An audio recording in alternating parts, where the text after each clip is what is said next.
Brigade Al-Qassam sayap kelompok Hamas kembali merilis rekaman memperlihatkan pejuangnya yang menyerbu kendaraan berikut tentara Israel.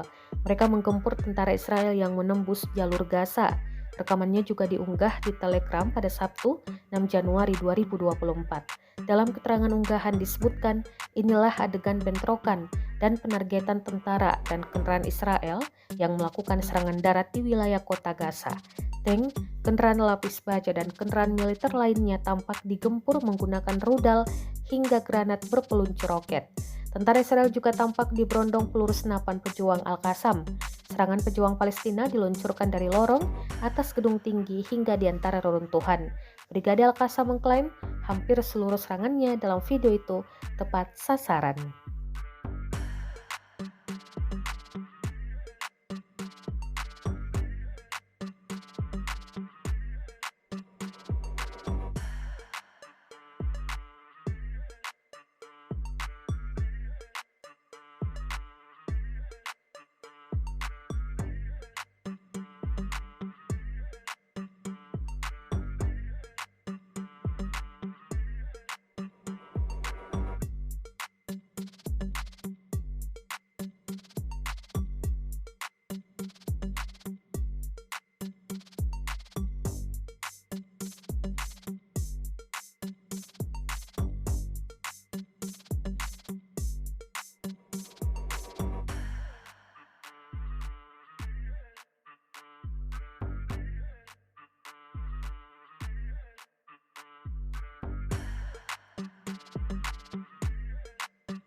Download Tribun X sekarang, menghadirkan lokal menjadi Indonesia.